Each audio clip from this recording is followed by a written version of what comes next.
Hey, my name is Kyle Rush, and you are watching the No Counts Given podcast.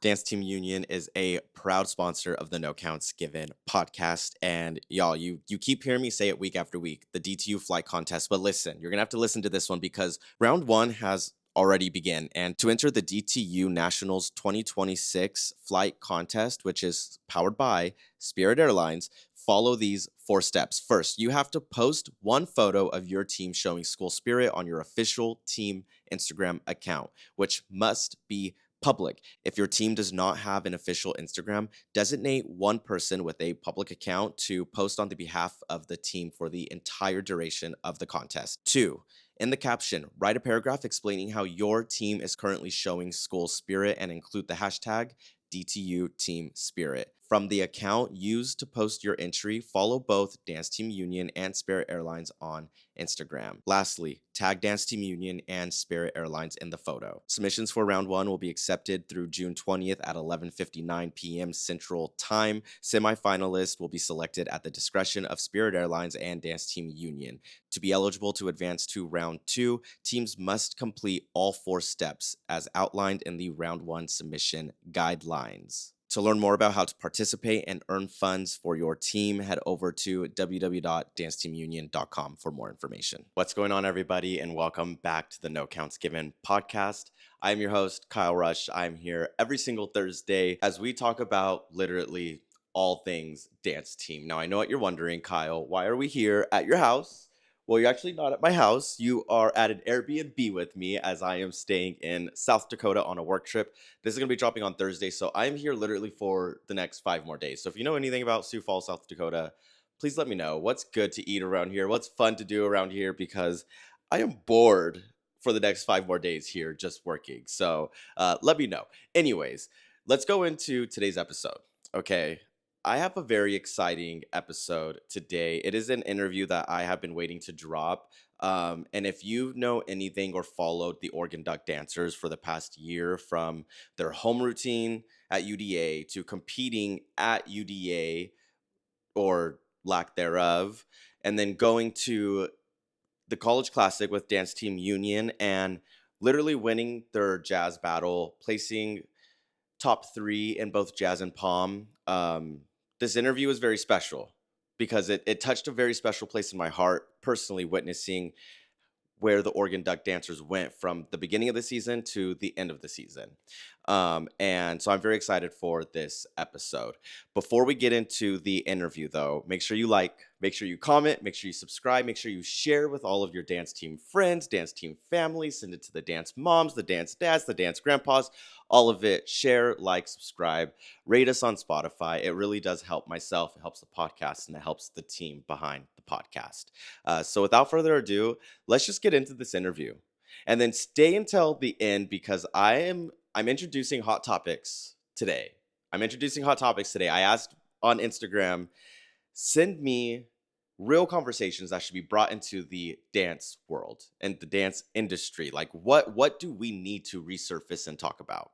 So stay till the end and enjoy this interview with Maya with the University of Oregon Duck Dancers. Who is Maya? Yeah, so my name is Maya. I was born and raised in Los Angeles. Oh, I just moved there. Oh, I fun. know, I love it. What area? Long Beach. Oh. OC, but I just say LA. I'm from the Valley. Oh, Yeah, okay. not that far. But I grew up in the competitive dance world. I started studio when I was around 2 years old. Nice. And then I carried that through, and then I ended up joining the University of Oregon Duck Dancers when I was in college. I graduated the program in 2021, and then after that, I moved to Portland for work, and at the time, there was a transition happening, and it kind of just felt like the right fit. Absolutely. And I started helping out with the team last year, and then I officially started coaching this year, which has been really fun and very rewarding. I would say inside practices, the girls always joke that, like, if I'm mad, I'm silent. So I would say I'm a very, like, reserved person in practice, but Yeah. I have a team of amazing people with so many different personalities that I feel like anytime you walk into a duck dancer practice, you're gonna get, like, the entire roller coaster of what you'll expect in a practice. And then outside of practice, I would say I'm, like, a normal 24-year-old girl. Hey, like, okay. I have a boyfriend, I have a dog. There you like, go. I like the slower life after leaving LA. Oh, yeah. So yeah. I love that. Yeah. All right. We're going to go into a segment. It is Okay. called Dance Team Mythbusters. Okay. I'm going to say a hot topic, a misconception about dance team. Okay. I'm going to give you the opportunity to bust the myth. Okay. Or if you agree with it, you Okay. could tell me why you agree with it. All right. Okay? The first one, game day dancers are not real athletes. Ooh, I highly disagree. Thank you. Have you ever tried to do a game? Oh, yeah, it's You're difficult. dripping. You're dripping. You're Yeah. in front of thousands of people. It is a high stress situation. Yeah. Absolutely. Yeah, I think people see the sidelines and they think that they're just there for show, but I don't think people understand the countless hours of practice, the countless like personal time each individual athlete puts into their craft. They just see the end result. Yeah. And the end result obviously looks perfect because Yes. that's what they're trained to do, but the process is far from perfect. Absolutely. I would love to see someone who's not a dancer do cardio for 3 hours straight. Oof, yeah. And then go out in front of a crowd and do that cardio routine Yep. full out. Yep. It is difficult. Yeah. You have to be a studio trained dancer to even think about trying out for a top college program. I think it depends where you are. I think there are a lot of environments whose high school programs really train athletes Absolutely. and very much value the studio training behind it. So I think it really depends on the environment that you're in. We have a lot of dancers that have only done studio. We have a lot of dancers that have only done high school. We have a lot of dancers that do both. I would say that when you get to the point where you're trying out for all these college teams, I truly feel like it's how you set yourself up for the team rather than the necessary like labels of training Yeah. that you have behind that, because I've seen the most incredible dancers like ballerinas come from just high school teams. So Yep. I feel like to put people in a box, I don't necessarily agree with that. So I really think it just depends on the dancer. Spot on. Yeah. Absolutely. Dance team is just about looking good, not about being technically trained. False. Absolutely. Highly false. Absolutely. I feel like we're in such a beautiful like age where I feel like looks are like the last thing people are thinking about, and I don't think it should necessarily be, a point of candidacy at all. Yeah. So I really value the shift that I feel like the dance world has seen in the past couple of years, because I know even like I was a dancer that necessarily like didn't fit the perfect mold. So I know that on our team, we really, really value bringing in different types of dancers from all different backgrounds, but I love seeing that other teams are also doing that as well. Absolutely. Coaches only care about the wins, not the dancer experience. Hot take. Okay. I don't think the wins like add up to some of the beautiful moments that we've experienced as a team, whether it's in practice, on a trip, like even today, just walking to our floor practice, like the moments that we had with that, the fun that we're having. I would honestly say that like as much as everyone wants the win, as much as we want the win, even those moments that we've had, like I can still name moments that kind of outshadow that. Oh, yeah. Once you make the University of Oregon Duck Dancers dance team, you don't have to prove yourself anymore. You have to prove yourself every day. Oh, yeah. We are in such a competitive environment that if you're not giving your 100% every day, you're not necessarily doing a disservice to your team, but the goal is to grow together. Absolutely. And with that, every single person needs to constantly be pushing themselves every single day. Oh, yeah. I mean, especially to go from competing. Let me switch my cards. There it goes again. Going from competing at the University World Cup Cheerleading Championships, and then, what is this, 3 months later, now you're at the College Classic. Yeah. What you just said sticks in very well. Yeah. I don't think a lot of people can do that. Yeah, it takes a grind. Oh, yeah, absolutely. So let's go on to the University World Cup Cheerleading Championships. First off, congratulations on winning gold in pom and jazz. I am very excited to see both routines in person. I watched on the live stream. It's never the same in person. Yeah. So I can't wait to see it in person. Yeah. What did that moment mean for you and your team? Yeah, I feel like that moment for our team, it felt like, what's the word? We felt valued. We felt valued. We felt seen. We felt like our hard work that not just we've done this year, but even all of our alumni, past program years, we feel like we finally got to a point where not that we felt like, recognized, but we got to have our moment that I feel like the team has been working for since it was established in 2001. Nice. Yeah. That's amazing.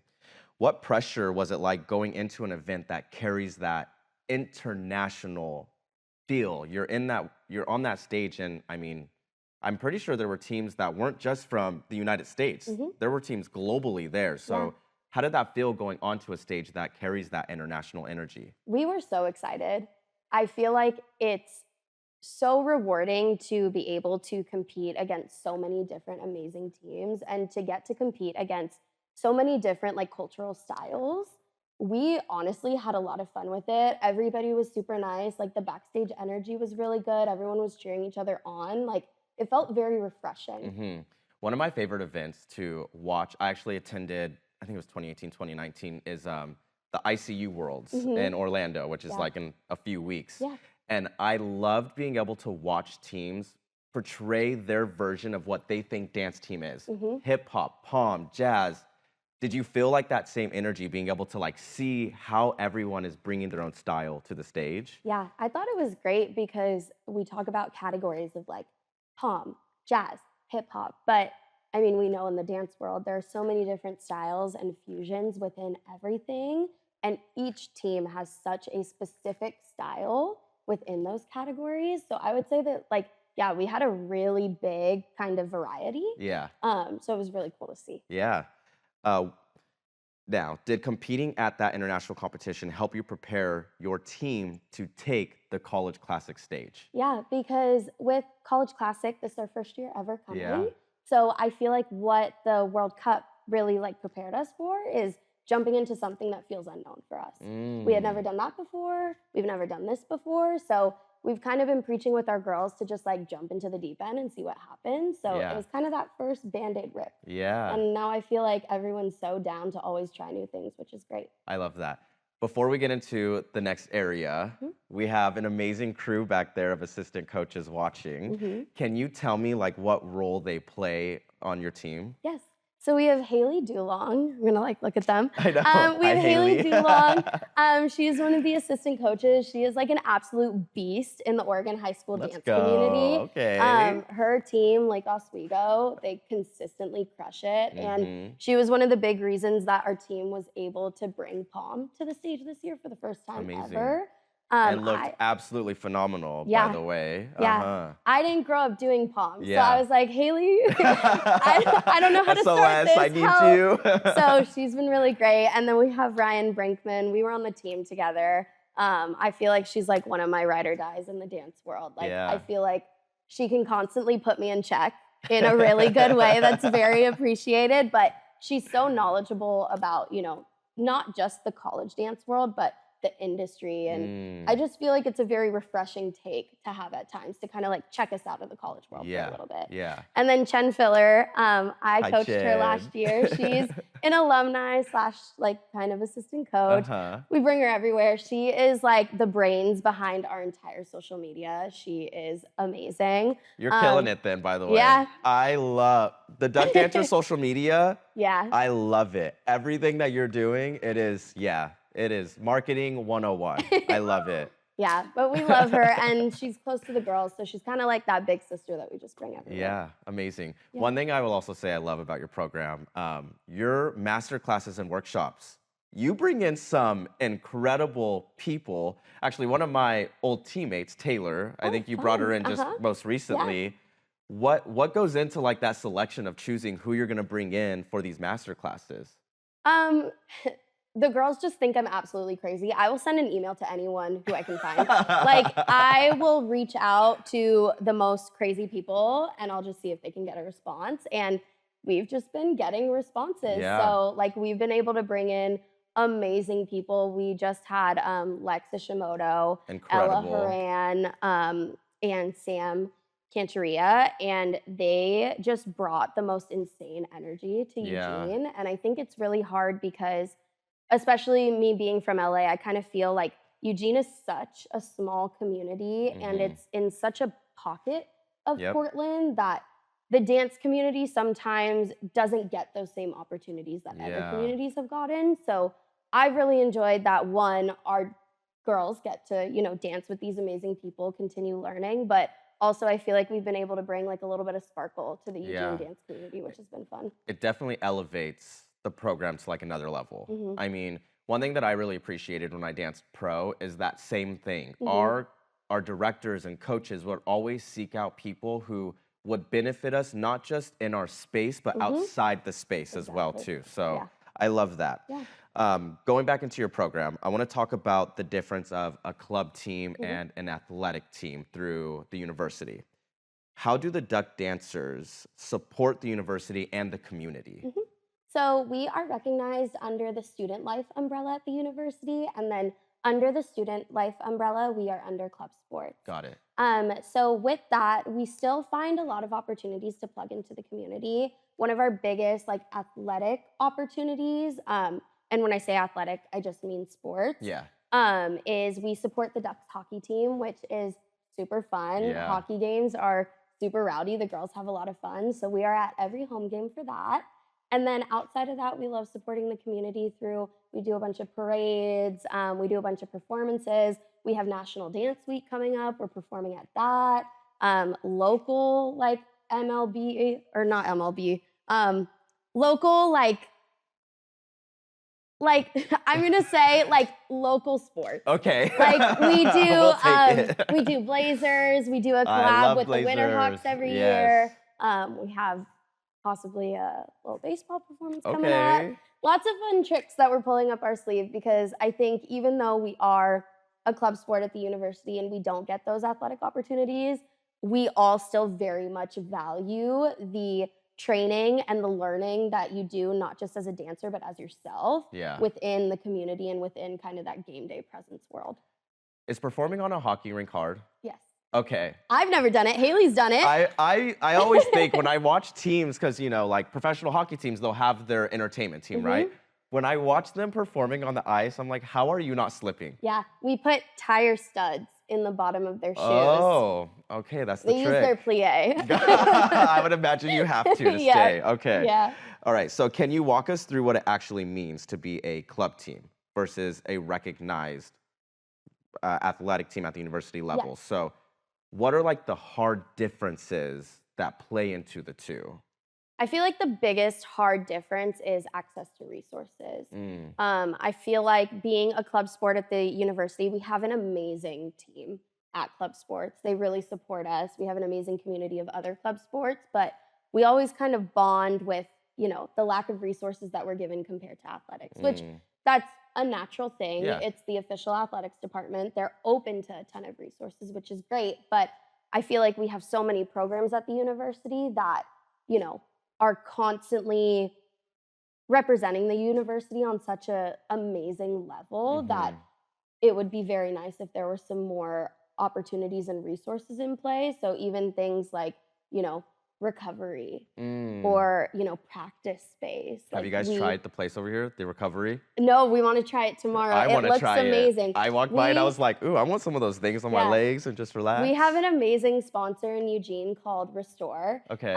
The manager of that location, she's in the NCAA world. Her name's Paige. She's an absolute dream, but she's been really helpful this season. It's the first time we've ever been able to get in and have recovery. The girls do compression, IV, red light. It's truly amazing, and they have a bunch of locations worldwide, but it would be very nice if those opportunities came from our school. Absolutely. Rather than us having to outsource. Yeah.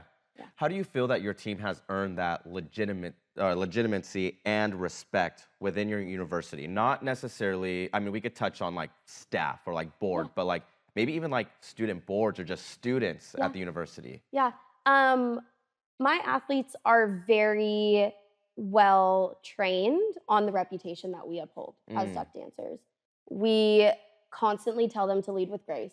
We constantly tell them to be kind people. We have those values at the core of who we are as coaches, honestly, and like who a dancer on our program is. That I would say one of the reasons we haven't ever really had situations where people have questioned that is because our girls constantly are holding their head high and just really instilling the values that we want them to have on campus. Yeah. So whenever it comes to, you know, even professors, they're missing classes to be here, they're extremely supportive. They're like, we want to support you. Like, we don't have that like negative environment, which is super nice because it's all the girls making it happen. Yeah.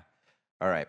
What are some challenges you think you might have faced not being that athletic team through the university? I feel like, obviously, we already touched on resources. I feel like that has been a big thing. I feel like confidence. What I've noticed is sometimes we have to remember, or we have to remind our athletes who they are. I feel like sometimes when we're not seen as like the legitimate program, it almost is like a knock to their confidence, and it shouldn't be. Yeah. There are 100%. multiple programs can thrive in a university. Like, there are so many amazing ones that we have at our university, even other club teams that exist. So I would say it's more the perception of what that like means. Yeah. That kind of knocks their confidence rather than their actual situation, because we've been able to give them such amazing resources and opportunities, even still being a club team. So I feel like it's more like we're dealing with college kids. They're technically adults, but they're still a kid inside. And sometimes like we have to have those moments with them where we're like, no, like, you know who you are. Yep. You deserve everything you are being given. Just because of what's in front of you doesn't mean that is you. Let's go into recruiting dancers, because I've just seen, I wrote down 8 and then you played me because then you posted another one. Chan posted another one. Ooh, I like got yesterday. 15 recruits. Where do you find these recruits? Honestly? Yeah. They just came to us. I love that. Like, we have had such a positive, I think it's really rewarding because, you know, we didn't think that we were going to have such a positive response. Yeah. Then we had a positive response, and now we've met these amazing people, and, you know, amazing people that want to join the program for us, not, you know, the future. Yeah, that speaks to the culture of what you guys are building at Oregon. Yeah. So it's been great. I mean, the talent, the kind hearts, like I keep preaching the grace, but like these people that we have coming in, one, our girls are really excited about because they all really got to like connect during recruit weekend, which was really cute. But 2, I'm just excited for like the heights. Haley always says this mountain, the mountain that this program is like continuing to climb, because like I feel like we're on like the bottom of Mount Everest, honestly. Like, our mountain's still growing, so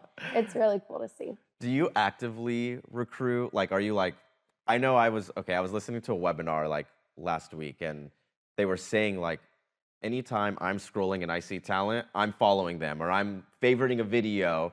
Are you like around that same bubble? You're like, oh, she's good, I want to keep an eye out. We definitely keep track of people. I try to be very careful with like actually directly interacting, because I false think hope in a way. Yes. I think also with recruiting, like, put yourself in the position of the dancer. Like, if I got a DM from the University of Oregon dance team coach, I'd be like, oh my God, she wants me. Yes. And I think, you know, like not the sad truth, but with all this discoverability, like these programs are looking at so many people.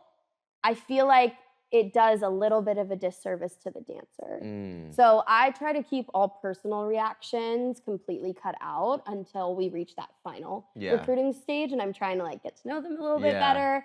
But yeah, I would say like we're always looking at talent. Like, they truly mean what they say when you never know who's in a room. Yep. So yeah, it's been fun. What makes a talent stand out when they're maybe at a clinic or a master class? What is something that stands out about them that you're like, oh, I want to see where this goes? The way they carry themselves and how they treat others. There are so many talented dancers.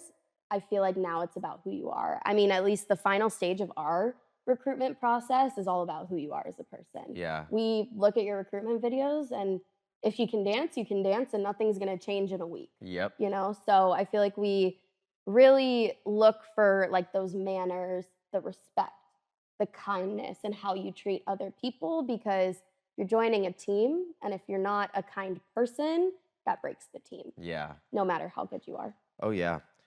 How do you maintain a consistent team identity when you're bringing in new, fresh individuals or styles, and then you have seniors that are leaving? How do you maintain that? So I feel like with everyone, it's a consistent choice every day. Yeah. With anything you do, I feel like it's constantly a consistent choice. And I feel like we're very lucky that we have so many motivated people that are so focused on the future. And it's never like, oh my God, this person's walking in, she's so much better than me. Yeah. It's always like, oh my God, how did we get her? This is amazing. So I would say that helps a lot. Like I said, our alumni network, they're psychotic in the best way. So everyone's always excited to join that network. So I would say, like, you know, it kind of all meshes together, which is nice. You never truly leave us. Yeah. The competitiveness of college dance teams has truly grown so much. Yeah. I really feel like this year there was so much hype around dance team leading into like UDA, then going into NDA, this going on right now actually as we're filming this. When you're recruiting new talent, are you looking for those competitive skills or talent that will best represent the duck dancers? Talent that would best represent. We are definitely a team that values potential. I feel like we see the potential in people before we see the skill that's right in front of us. Even like, you know, for example, this year we did a team 540. Yeah. 3 of our girls had that at the beginning of the year. Yeah. So I think we constantly like to push ourselves. So to expect perfection in the platter of a recruit, like that for us is not something that we necessarily look for. And we try to preach a lot at clinics because I think there's a big, very passionate about the recruiting world right now, but I feel like there's a really high expectation. And I've talked to so many high school dancers that are so stressed about the entire process. And I've had a lot of one-on-one conversations, and I think everyone just needs to take a deep breath, because I think the expectation that is created is what's making people burn out so fast. Yes. You know, like I think the burnout is real. The burnout's real, and there really is a place for everyone. So I think, you know, guiding people to where they should be rather than expecting them to fit a mold is honestly what will make the college dance world thrive, I feel like, because I think we constantly think about, you know, a certain level when there's so many other levels. Absolutely. Dance Team Union is a proud sponsor of the No Counts Given podcast. And y'all, Dance Team Union is going on 10 incredible seasons, okay? This coming up 2025-2026 season, it is 10 incredible years of Dance Team Union. And listen, oftentimes dancers are seen as just supporting elements for other sporting events. The most common misconception that dance is not a sport, and Dance Team Union, they strive for their programs to feel like the main event. Dancers are not placed on the sidelines, but treated and respected as the athletes they are. This need for change in the dance team community is the reason why DTU was created. They are constantly emphasizing that you are the main event through all of their major events and opportunities to this community. Find out when they will be heading to a city near you this season by visiting www.danceteamunion.com. All right, now we're back. Cool. I want to go into strategizing nationals for the best success. What you take into practices and how you strategize it to have the best success for your dance team. Leading into UDA nationals, there was a lot of speculation because of the exhibition performances. How did your team handle that conversation going around social media? Transparently, like, it was really hard. Oh, I can imagine. They had a very hard time with it. And, you know, I think the media has kind of scratched the surface of what these dancers have been through. Yeah. We really had to push them. Yeah.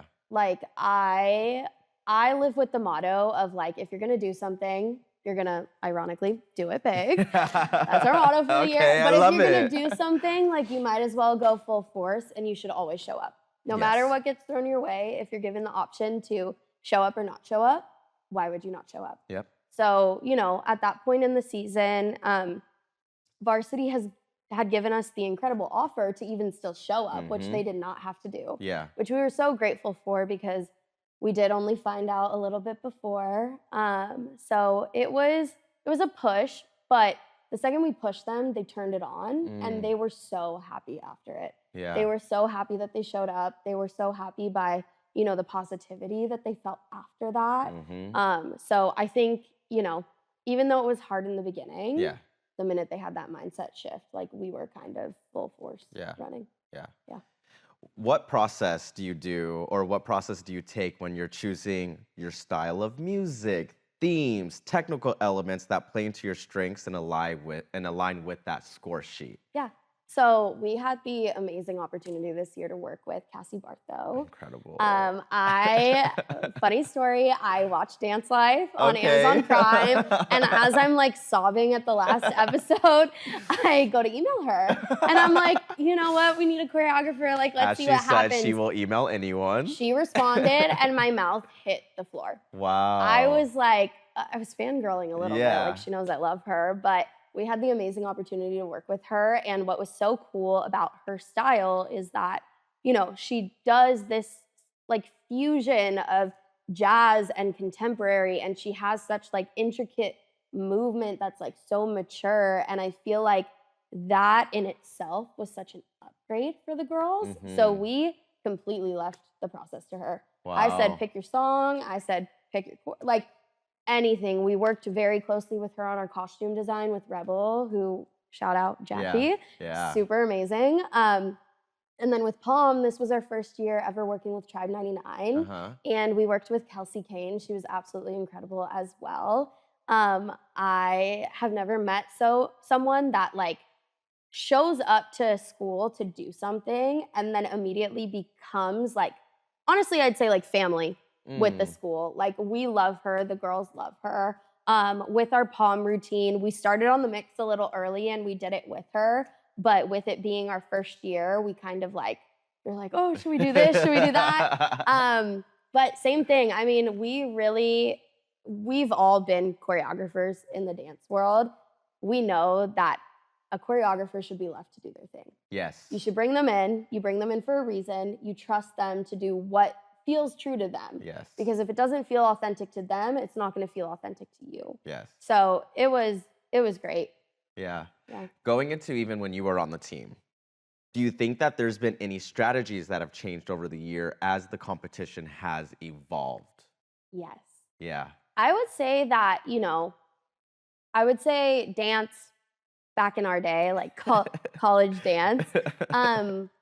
I honestly, like, I always joke about how I feel like I would not make a college dance team today. It is crazy how it has changed since then. And that wasn't even that long ago when you think about it. Yeah. The standards are crazy and like crazy amazing. Like some of the tricks that we see these teams do, some of the boundaries that we push our girls to, like I tell them all the time, I'm like, don't look at videos of me.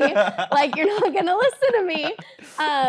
But it's taken a big pivot. I would say there was always athleticism and artistry, but I feel like athleticism like jumped 5 notches. And the craziness that everyone is doing, it's really cool to see in the dance world. Yeah. One thing I would say that I appreciate about Dance Team Union, they highly, I don't want to say favor, but they appreciate the artistry part of dance. Yeah. I've been witnessing it now for a few years as I've been watching them. Yeah. With that being said, the scoring captions are very different between UDA and then the College Classic. Have you made any changes to your routine to like fit into that mold that they're looking for? Yes, we've made a lot of changes, and all of our changes have been with the intention of like passion being the end goal. With DTU really valuing like creativity and, you know, this like appreciation for artistry, that has been our end goal with everything. So I even told the girls today after floor practice, I was like, that was great, that was clean, but where's the passion? Yes. If we don't have the passion in general, it's a great routine. Yeah. Don't get me wrong, but the minute you have the feel passion, something. Exactly. Yeah. So I feel like we've made a lot of adjustments to our routines, micro ones that have really amplified the connection that we hope the judges will feel when watching our dances. I'll let you know if I feel it. I'm watching both tomorrow. I'm very excited. I was like, nah, didn't do it. I'll text you this time. After winning gold at, I'm going to go back to my notes because I'm going to chop it up right now. Cool. At the University World Cup Cheerleading Championships, do you feel like the pressure to remain successful at the College Classic? Do you feel like there's any pressure within the team, and how are you handling that? Or is that something you guys don't even think about?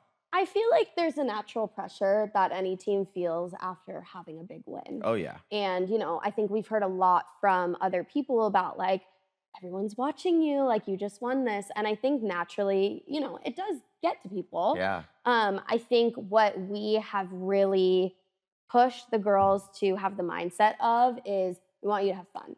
If you're having fun, the routines look awesome. Yep. Because when you're having fun, you're like letting go. Yep. You're flowing with everything. And even like we say, like when we're watching Pom, we want to smile. Yes. Because of how much fun you're having on the stage.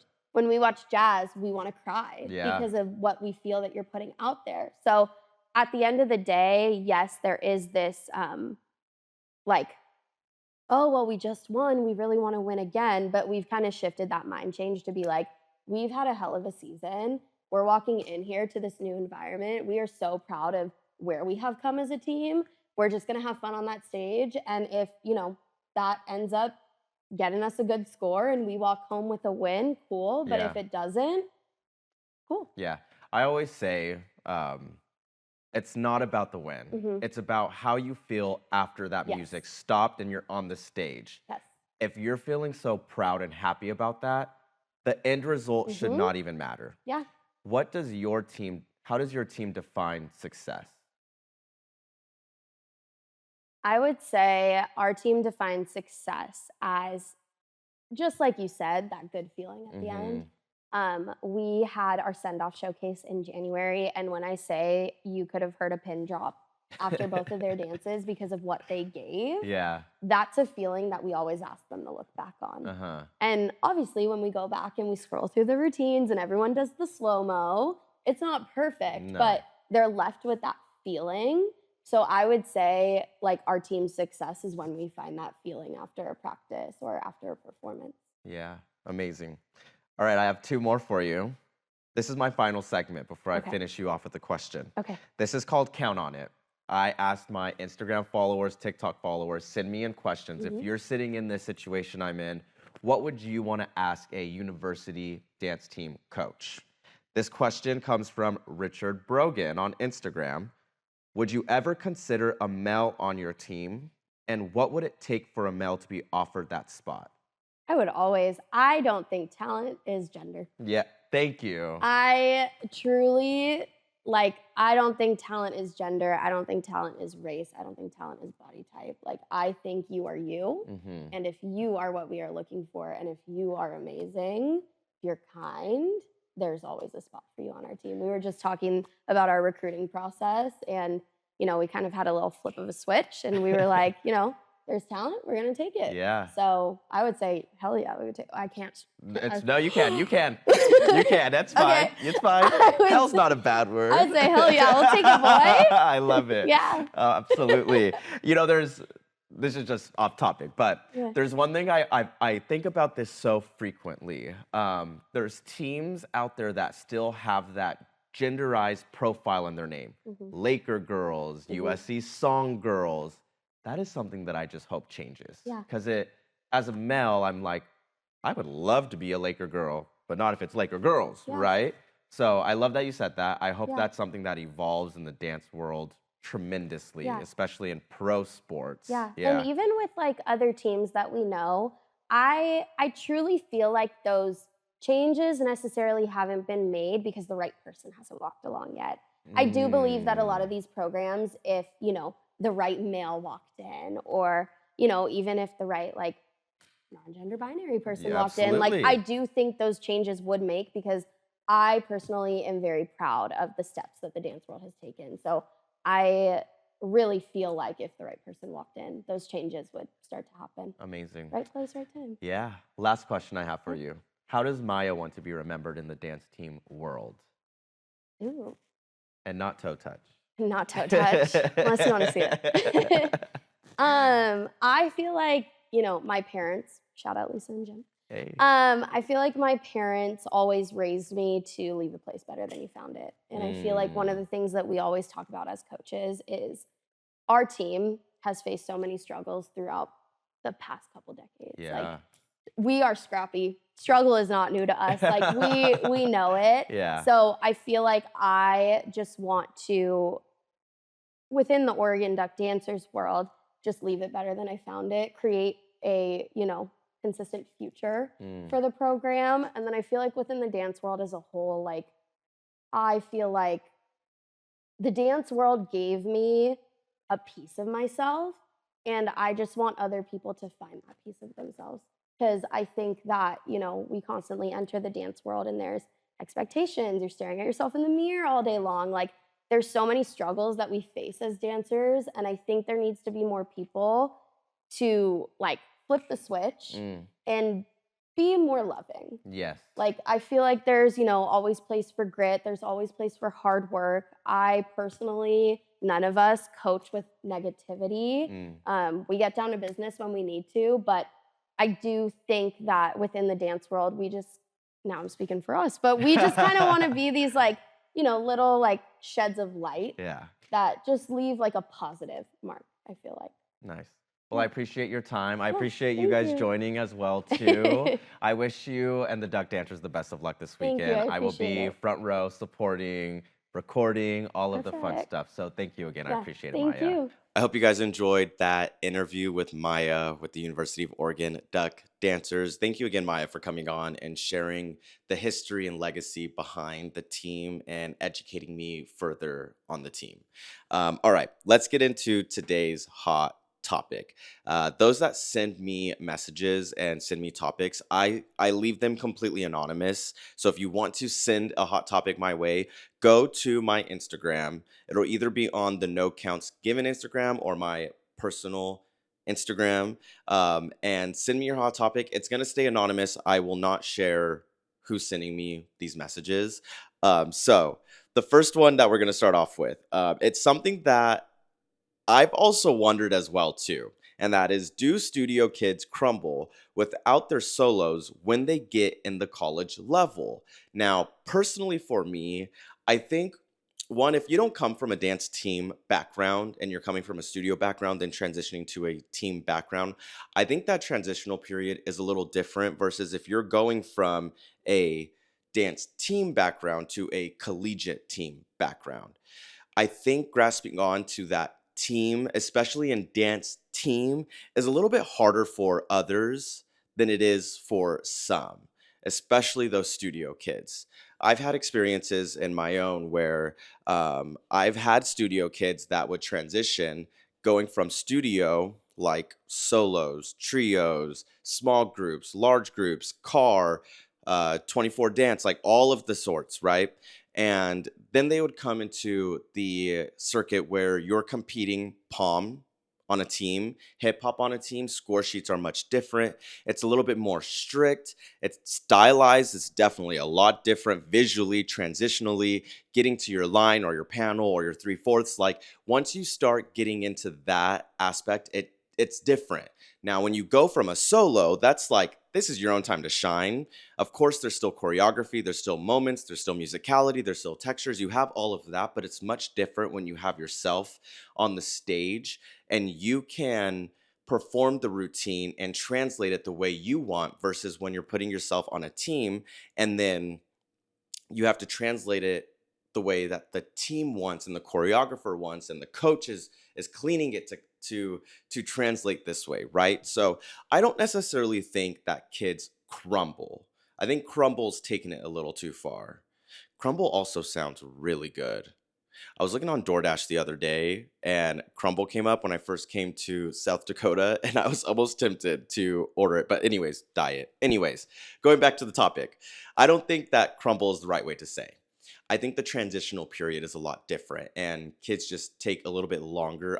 I keep saying kids, athletes take a little bit longer to transition from that solo to team identity. in my own opinion. If you are a studio kid or you grew up a studio kid and you transition to a team environment, I would love to know what your transition was like. Was it difficult? Was it easy for you?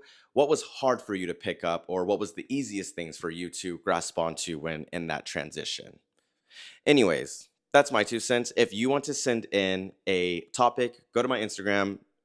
It's Kyle Rush, or go to the No Counts Given Instagram, and you'll probably see us post a story there. Send your hot topic in that story, and then it could be featured on an episode of No Counts Given.